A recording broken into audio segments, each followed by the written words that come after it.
Hello guys, நம்ம இந்த வீடியோவில் ரிலேஷன் அண்ட் ஃபங்க்ஷனில் எக்ஸசைஸ் 1.1ல் செகண்ட் கொஷின் பார்க்கலாமா? இங்கே கொஷினில் என்ன சொல்லியிருக்காங்கன்னு பார்க்கலாமா? Show that the relation in a set of real numbers. ஓகேங்களா? உங்களுக்கு ரிலேஷன் வந்து செட் பில்டராக என்ன கொடுத்துருக்காங்க?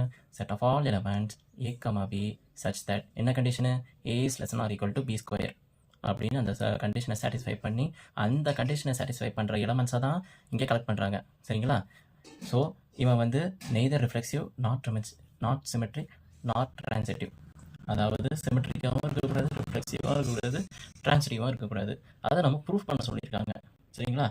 இப்போ நம்ம சால்வ் பண்ணலாமா? சொல்யூஷன் ஃபஸ்ட்டு கொடுத்துக்கிறத எழுதிடுங்க. Given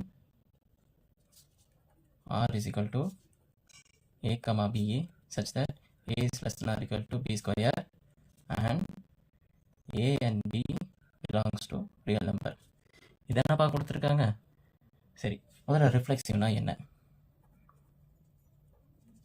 ரிஃப்ளெக்சிவ்னா for all a belongs to real number and எந்த ஒரு எலமெண்ட் எடுத்தாலும் அவனுக்கு அவனே ரிலேட் ஆகணும். அதுதானே அர்த்தம். a comma a belongs to relation, அதுவும் அந்த ரிலேஷனில் இருக்கணும். ஸோ இதானே ரிஃப்ளெக்ஸிவான கண்டிஷனு. ஸோ நம்ம இதை அப்படியே அப்ளை பண்ணி பார்க்கலாமா? எப்படி அப்ளை பண்ண என்ன வரும்? A is less than or equal to a square. So இதுக்கு சாத்தியக்கூறுகள் இருக்கா? இப்போ நான் ஒரு எலமெண்ட் கொடுக்குறேன், அந்த எலமெண்ட் வந்து அவனுக்கு அவனே ரிலேட் ஆகலான்னு பார்ப்போம். சரிங்களா? இப்போ நான் ஏயோட எலமெண்ட் வந்து 1/2ன்னு கொடுக்குறேன். சரிங்களா?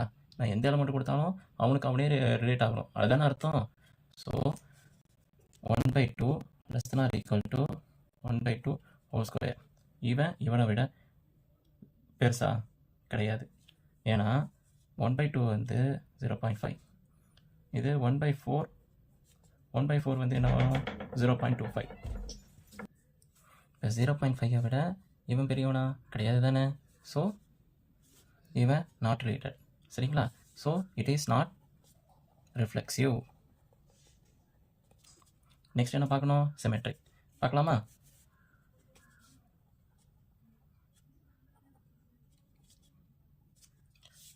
சிமெட்ரிக்னா என்னப்பா? General definition, a is related to b, b is related to a. அதானப்பா? சரி, இப்போ ஜென்ரலாக நான் எழுதிடுறேன். A is less than or equal to b ஸ்கொயர்னு சொல்லிட்டேன். சரியா?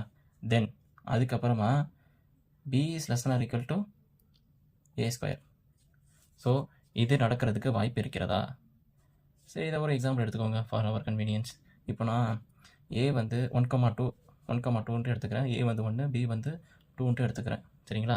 இப்போது 1 விட 4 பெருசு தானே, இவன் சாட்டிஸ்ஃபை ஆகிறான். தென் 2 விட 1 ஸ்கொயர், அது ஸ்கொயர் பண்ண வரும். அவன் இவனை விட லெஸ் than or ஈக்குவல்வா? இவனை விட இவன் பெருசா? 2 விட 1 வந்து பெருசா? கிடையாது தானே. So it is not symmetric.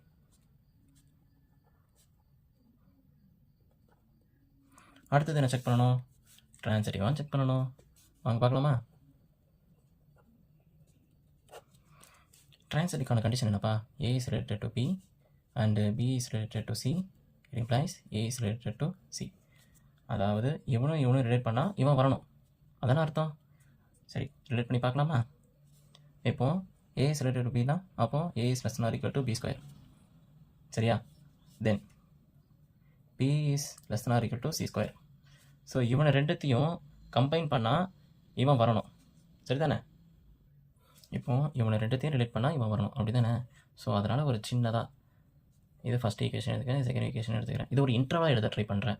Maximum counter எடுக்கிறதோட இந்த மாதிரி போகிறது ரொம்ப ஈஸியாக இருக்கும். சரிங்களா? இப்போ first equation A is less than or equal to B square. Second equation என்ன கொடுத்துருக்கேன்? பின்னு இருக்குது, இங்கே என்ன இருக்குது? பி ஸ்கொயர்னு இருக்குது. ஸோ அதனால் போத் சைடு செகண்ட் ஈக்குவேஷனை போத் சைடு ஸ்கொயரால் மல்டிப்ளை பண்ணிக்கிறேன். சரிங்களா? ஸோ அப்படி பண்ணனா பியோடது என்னவாக இருக்கும்? B square less than or equal to C power 4 அதானே வரும். ஸோ இது ஒரு தேர்ட் ஈக்குவேஷன் எடுத்துக்கலாம். ஸோ இது ஃபஸ்ட்டு ஒன்றும் தேர்ட் ஈக்குவேஷனும் நம்ம கம்பைன் பண்ணி எழுதிக்கலாமா? First and third. So combine பண்ணி எழுதும் போது a is less than or equal to B square less than or equal to B square less than or equal to C power 4. So இவன் ரெண்டும் சேமனு.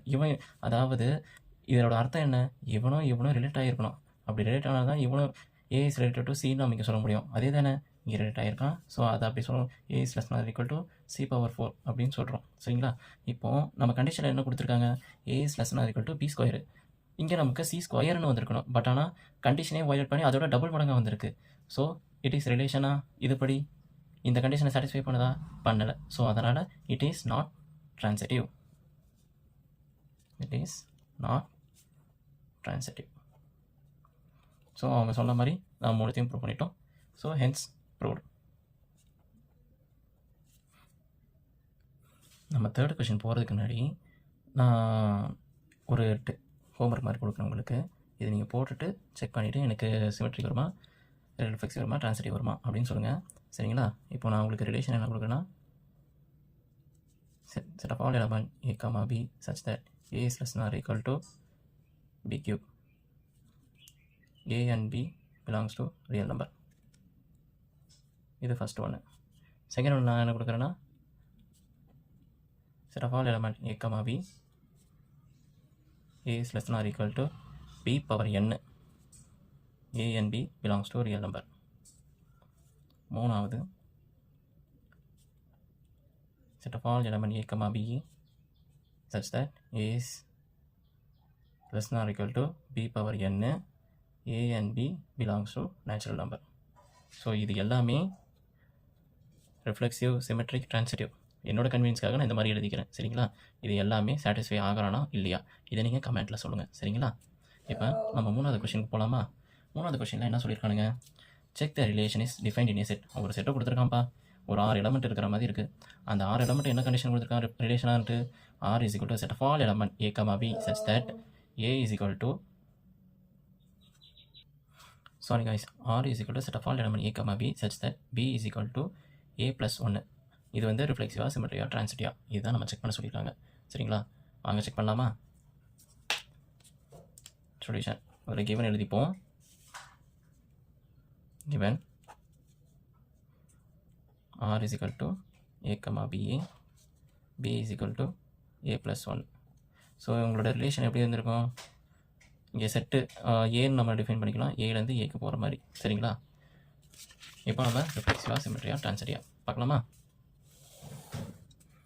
உங்களுக்கு ரிஃப்ளெக்சிவ்னா டெஃபினேஷன் சொல்லுங்கள். உங்களுக்கு மண்டையில் நீங்கள் ஏற்றுனதை சொல்லுங்கள், மனசில் இருந்ததை இப்போ நீங்களே எழுத பாருங்கள். சரிங்களா? எந்த இதுவும் நம்ம ப்ராக்டிஸ் தான் நம்மளை வந்து மேலே எடுத்து கொண்டு போகும். ப்ராக்டிஸ் பண்ணுங்கள், நம்மளால் ஜெயிக்க முடியும். ஓகேங்களா? A is related to a for all a belongs to a. இது என்னப்பா, எந்த எலமெண்ட் எடுத்தாலும், ஏல இருக்க எந்த எலமெண்ட் எடுத்தாலும் அவனுக்கு அவனே ரிலேட் ஆகணும். அதென்னப்பா அர்த்தம்? சரிதானே? சரி, இப்போ நம்ம போட்டு பார்க்கலாமா? இப்போ அதுபடி போட்டோன்னா a is equal to A plus 1. இவனும் ஈக்குவலா? இந்த ஏவும் ஈக்குவலா? ஈக்குவல் இல்லை. So a comma a is not belongs to relation. Next சிமெட்ரிக்கான்னு பார்ப்போமா? So it is not reflexive. சரிங்களா? இப்போ சிமெட்ரிக்கான்னு பார்ப்போமா? சிமெட்ரிக்னா என்ன? A is related to b implies b is related to a தானப்பா? சரி, நம்ம இதை போட்டு பார்ப்போமா? இப்போது நம்ம இருக்க condition b is equal to A plus 1. சரியா? தென் அடுத்தது என்ன பண்ணுறதுன்னா, பி வந்து ரிலேட்டட் டு ஏக்கு கொண்டு வர மாதிரி சொல்லணும். ஸோ அதனால் இங்கே என்ன கொஷினில் B is equal to A plus 1 கொடுத்துருக்காங்க, நம்ம எப்படி மாற்றணும். ஸோ அதனால் நான் என்ன பண்ணிக்கிறேன்னா, சின்ன மாடிஃபிகேஷன் மட்டும் பண்ணிக்கிறேன். இங்கே இருக்கிற 1 வந்து அங்கே கொண்டு போயிடுறேன். B minus 1 is equal to a இப்படின்னு சொல்லலாம் தானே? ஸோ இது a is equal to b minus 1. So இங்கே பி இருக்கிற இடத்துல இங்கே என்னவா இருக்குது, அதாவது இங்கே ஏ இருக்கிற இடத்துல பி இருந்துச்சு, அதே மாதிரி இங்கே பி இருக்கிற இடத்துல இங்கே ஏ இருக்குது. ஸோ அதே மாதிரி இங்கே பி இருக்கிற இடத்துல இங்கே ஏ இருக்குது ரைட் ஹேண்ட் சைடில், அதேமாதிரி இங்கே ஏ இருக்கிற இடத்துல பி இருக்குது. ஸோ இவனுக்கு ரிலேட் ஆகிறானா? சரியா? ஆமாம், நம்ம கொடுத்துருக்க கண்டிஷன் என்ன, B is equal to A plus 1. ஆனால் நமக்கு கிடச்சது என்னப்பா, -1. ஸோ கண்டிஷனாக வயலேட் பண்ணுது. So it is not symmetric. புரிஞ்சிச்சிங்களா? அடுத்தது என்ன, ட்ரான்சிட்டிவ். ட்ரான்சிட்டிவ்னா என்னப்பா, உங்களுக்கு தெரிஞ்சதை நீங்கள் ஞாபகப்படுத்தி எழுதுங்க, நானும் எழுதுவேன். சரிங்களா?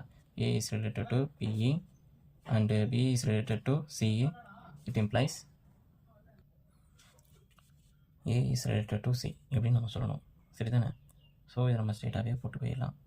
இப்போ பி இருக்கிற இடத்துல, அதாவது நம்ம அதை கண்டிஷன் படி போடுவோமா, b = a + 1. அதாவது a இருக்கிற இடத்துல a வந்து ரைட் ஹேண்ட் சைடில் இருக்குது. சரிங்களா, அதேமாதிரி இதையும் எழுதிப்போம். a வந்து ரைட் ஹேண்ட் சைடில் வரணும். அப்போது இங்கே b வந்து ரைட் ஹேண்ட் சைடில் வரணும். b + 1. அப்போ c வந்து லெஃப்ட் ஹேண்ட் சைடு, b வந்து இங்கே லெஃப்ட் ஹேண்ட் சைடு. சரிங்களா, ஸோ அந்த மாதிரி எழுதிட்டோம் ரெண்டும். இப்போ மூணாவது இதை கம்பைன் பண்ணணும். கம்பைன் பண்ணணும்னா என்ன, இவனோட ரிலேட்டடாக இருந்திருக்கணும், அப்படி தானே அர்த்தம். அப்போ ரிலேட் ஆகுதுன்னா இங்கே என்ன அடிஷன் தானே பண்ணியிருக்கானுங்க. ஸோ அதை பண்ணுவோமா, b + c = a + b + 1 + 1 அதானப்பா. So 1 + 1 வந்து உங்களுக்கு 2 வந்து நிற்கும். இப்போ பியும் இங்கே லெஃப்ட் ஹேண்ட் சைட்லேயும் ரைட் ஹேண்ட் சைட்லேயும் இருக்குது. ஸோ கேன்சல் பண்ணிடலாம். சரிங்களா, ஸோ c = a + 2 வந்துருக்கு. ஸோ இதுபடி பார்த்தோன்னா இங்கே a வந்து a ரிலேட்டட் டு c வந்துருச்சு. பட் ஆனால் a வந்து லெஃப்ட் ஹேண்ட் சைடு இது வாக்கில் வந்துச்சு, ரைட் ஹேண்ட் சைடில் இருக்குது இது வந்துருச்சு. அதாவது a வந்து லெஃப்ட் ஹேண்ட் சைடில் இருக்குது, அது இங்கே வந்துட்டு, ரைட் ஹேண்ட் சைடில் இருக்க c வந்து இங்கே வந்துட்டு. சரிங்களா, ஆனால் அது ரிலேட் ஆகுதா, அதை கண்டிஷன் படி கண்டிஷன் என்ன கொடுத்துருக்கான், b = a + 1 வந்திருக்கு, ஆனால் உங்களுக்கு 2 வந்திருக்கு. So it is not relation அப்படின்னு சொல்லிட்டு எழுதிடலாம். So it is not transitive. அவ்வளோதான்.